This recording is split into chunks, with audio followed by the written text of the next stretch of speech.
Do you keep hearing podcast ads, like this one, for example, but always wonder how you actually get involved with them for your own brand or organization? Well, it's easier than you think. We're Acast, and we give you the platform to do it all yourself. Browse thousands of popular podcasts, choose the shows that match your perfect audience, set your budget, and launch. And if you want a hand, our podcast specialists are there to help you launch with confidence. This is podcast advertising without barriers. Get started at acast.com/advertise.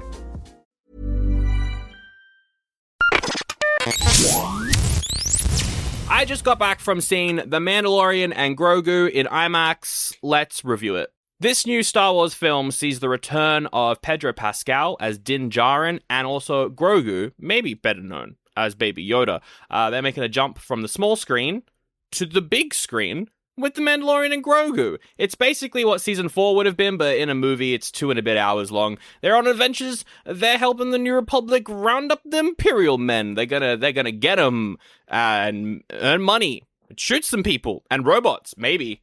I was a little bit skeptical going into this movie. I am a fan of the Mandalorian TV show. I think the first 2 seasons are very good. Season 3, I also do enjoy that one as well. But I was skeptical going into the movie because these are small screen characters. I feel like the Mandalorian and Grogu work on the small screen because every week, Monster of the Week, they're traveling bounty hunters, doing contracts, earning money, meeting fun characters every episode, and a 2 and a bit hour-long movie, I just wasn't sure if these characters would fit into a story of that format. But having just watched it, I think they do. I think this movie is actually a lot of fun, and it's really cool to see Star Wars on the big screen again. I think it's a weird film to be the return of Star Wars on the big screen. This is the first one we've gotten since Rise of Skywalker. It's the first one we've gotten since that one, and it's a weird first one. Having the Ryan Gosling Starfighter, whatever the fuck it's called, having that one be the first movie back would have made more sense, but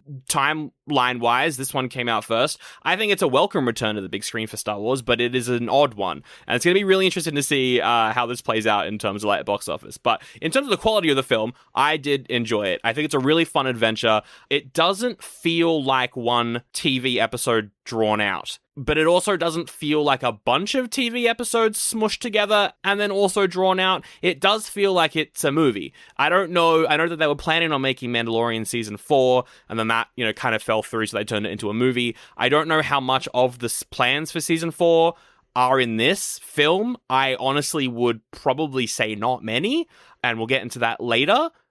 But it does work as a movie. It doesn't feel like a TV show movie. It doesn't feel like a long episode. It does feel like one of the adventures that they would go on, 100%, but it does not feel like that weekly episode, and then we're just stretching it, or Moana 2, which is a bunch of pilots for a Moana TV show, but let's make it a movie. It doesn't feel like that at all, which is fantastic. The reason why I say that I'm not sure how much of Season 4 impacts this movie, like the original plans for Season 4, is because this film is very standalone. I'm not going to give any spoilers, obviously, but you don't have to have watched The Mandalorian to pick up what's going on in this movie, which I think is fantastic. I think that was absolutely the correct way to go. From the way that The Mandalorian Season 3 was going, and Ahsoka and all the other things in that big old... They're all leading up to the thing that's going to happen. All of that stuff, it doesn't impact this movie, which I think is a great... I'm so glad they did that, because if it did, if this was like the Mandalorian, but also these characters are there, and also is all leading up to the next one, that wouldn't have worked, and it wouldn't have been good. So the fact that this is just one standalone adventure, really, really good, really happy. But it does also have a lot of character development in it, which honestly I was kind of surprised by. There's things that happen in this movie, and I'm not going to say anything, but there's things and scenarios that characters end up in that, going into a Mandalorian and Grogu movie, I was like, I hope they do this thing. And then Jon Favreau or Dave Filoni, they must have been listening to me, because they did it. They did the things that I was like, going into the theater, I was like, it'd be really cool if this happens in the movie. And then it did. And I was like, what? That actually, I'm watching that right now. I just thought that would be a cool idea. I think that stuff is very cool. It does seem like very natural progression for the characters based on the journeys they've already been on, but it was just really cool to see that on the big screen. It was really cool to see these characters do that, and also just have that bigger budget and be able to do a bit more with the scenarios these characters find themselves in. All of the sets, phenomenal. All of the practical effects, aliens, droids, phenomenal. There's some bad CGI. There is some bad CGI. Not many. It's more for like larger scale. Also, I saw it in IMAX, which isn't a real cinema because the aspect ratio changes all the time. So maybe the actual theatrical regular movie version of this will look fine. There's a scene with like a very large piece of machinery and it looked like prequel level bad CGI. And I was like, this feels out of place because everything else is like practical.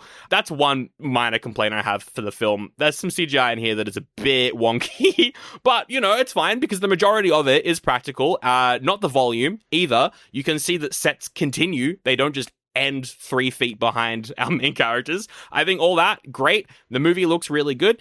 Seeing Grogu on the big screen, that the puppetry is incredible. Also, the fact, again, that it's puppetry. I love that not only is Grogu puppets, but there's so many characters in this who are puppets. They look great. One thing that I was scared about, though, was Jeremy Allen White as Rotter the Hutt, because that can't be practical. It looks good. It looks good. I like it. Jeremy Allen White, I mean, anyone could have played the role, but I think he did a really good job. Rotter the Hutt is a very fun character. I'm really happy he's in this. Having a Hutt as one of the supporting cast members of the Star Wars movie, hilarious. There's some great stuff in there with him. Sigourney Weaver as well. She's in this. I mean, it's Sigourney Weaver. She's not going to turn in a bad performance. She's good. She's good in this. Martin Scorsese's in this. What? He's phenomenal. Everyone was laughing. It was great. It was a great time. I'm going to talk about the music now as well, because it does feel like the music is a main character in this film. If you've watched The Mandalorian, there's a lot of long stretches of no dialogue. Because, you know, Din Djarin, he doesn't talk much. Grogu can't talk. So there's long stretches where there's just no talking. And Ludwig Göransson's soundtrack in the TV show, phenomenal. I mean, he introduced dubstep to Star Wars in the second episode he ever scored. Incredible stuff. I'm a huge fan. But what he does with the soundtrack of this movie is it may be my favorite Star Wars soundtrack since the original it's great. It's so, I mean, not since the original trilogy, probably since Phantom Menace, to be honest, but it sounds great. It's so good. He takes all the themes from the TV show, adds upon it, like changes the genre of it sometimes as well, which is phenomenal. Introduces like different styles of music for different planets. It's so good. He is such a great composer, and the soundtrack of this film is great. And hearing the soundtrack of the original show and then also the new stuff in a massive theater sounded very cool. Really enjoyed that as well.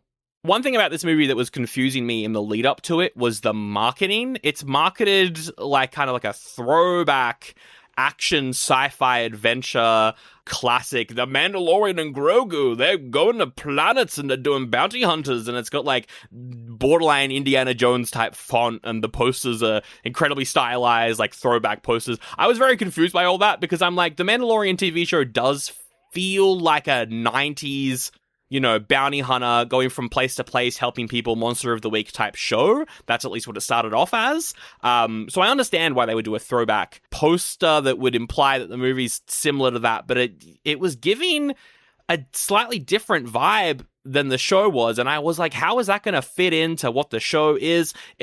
No, that the poster suits it perfectly. About a third of the way in, I went, this feels a lot like 80s action movies. It just feels like an 80s like action, like maybe even 70s bounty hunter western. I mean, that's The Mandalorian is a western, but like it really felt like a Clint Eastwood vibe at points. And then the plot, like if you take away the fact that it's in space and there's fucking laser blasters and all that stuff everywhere, if you take away that part, the general story beats are very like classic 60s, 70s Western bounty hunter action revenge type movies, which I think that was really cool to see.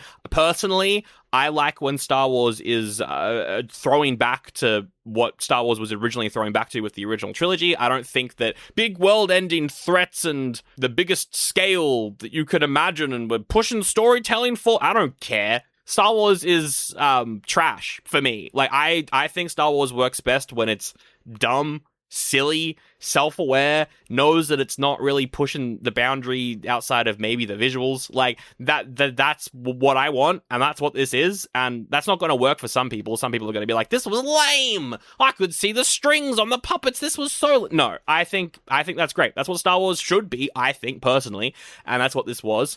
It does feel like, Jon Favreau, Dave Filoni just picking up toys and playing with them, but that's what I like about Mandalorian. I don't really care about we got to build the lore and all that. I'm like, I don't. It's just a bounty hunter and he's doing missions. Like, that's what I want. That's what I got. The movie is good. I think that you could probably criticize this film for having writing that's very flat, dialogue that's unnatural and not great. But it's Star Wars, so I don't know. Outside of Andor, like that's how George Lucas wrote the movies. People might be criticizing that, but I think that like that's a moot point. It's Star Wars. The writing's not great. The action's pretty good. There's some good action here and there. I think that the cinematography is... It doesn't really... There's not a lot of, like, long shots for action scenes. There's a couple here and there, but it's very cutty, which is fine. I'm fine with that. Personally, I would have preferred it to be longer takes and actually seen, the choreography of the fighting and stuff like that, but it's not that sort of movie, so I understand why. I just feel like if they were really going for that 70s vibe, they would have gone for it, but I understand why they didn't. But yeah, I feel like that's about all that I can say about this one. I thought it was fun. It kind of is a return to form for The Mandalorian. I think season 3 was a bit of a tangent. Took itself a bit too seriously. Weren't that many Monster of the Week episodes. This one, very much returning to like middle season 2 vibes, which is when I feel like the show hit its peak. So I am a fan. I recommend this movie. It is a weird first film for Star Wars to return to the theaters for. It's very odd that it's the continuation of a TV show, but you don't need to watch the TV show for this. And I think that's the biggest point that I want to push is like, if you're aware of who Baby Yoda is, you can watch this. You don't need to know any of the what the Darksaber is and fucking Din Djarin's background of the cult of Mandalore that he's a part of or whatever, or Carl Weathers. You don't need to know any of that for this, really, which might disappoint some people. Before the movie started, there were so many Star Wars fans around me who were like, oh, this movie's gonna have de-aged cameos from dead people, and it's all gonna tie into Thrawn. And I was like, fucking hope not. And it didn't, so that's good. So, The Mandalorian and Grogu, I recommend it. I think it's fun. If you're a Star Wars fan, check it out. If you're not, you might still get some fun out of it. I think it's a fun time. Nothing too deep, nothing too serious, but, good puppets. It's fun adventure. It's very funny, so I recommend it. I give it a goodie. Thank you to Disney for the invite to the movie. I like seeing the movies. Thank you for letting me see the movies early. Well, howdy there, listener. My name's Sally McSeller. I'm an American, and do you ever sometimes feel like you're doing the same things over and over and over and over again? Like you're recording the same promo over again? Or maybe like you're Sandro and Zach and you're reviewing the same X-Men movie over again. They reviewed X-Men The Last Stand last year, and now they're reviewing X-Men Dark Phoenix. It's the same movie. Here's a clip. It's so weird as well, because I think that, yes, they get it more comic accurate than Last Stand, but I hate to say this, Last Stand is just a better movie. It is! It's just better. It is! Because the problem with The Last Stand is it had too much going on. Yes. The problem with this movie is it doesn't have anything going on. This movie is like watching 10 people being forced to do a play, and they all fucking hate everything. They hate the script. They hate being here. And they're all like, I'm so fucking done. Even the new people, even the brand new people just joining this one are like, oh man, I don't want to be here. Well, that sounds like a mighty fine episode. You can go get it right now. Patreon.com/Oldie by the Goodie Pod, where you can also get the entire X-Men bonus episode series. That's like 12 episodes, approximately. They're finishing it next month, which is very exciting. It's finally going to be over. Until they bring back all the X-Men for big old cameos and Avengers, and then they're like, here's Dark Phoenix again! And we're like, oh man, that story's done. Stop doing it. Can we stop doing the Dark Phoenix storyline, please? I'm an American. Yeehaw! Patreon.com/Oldie by the Goodie Pod.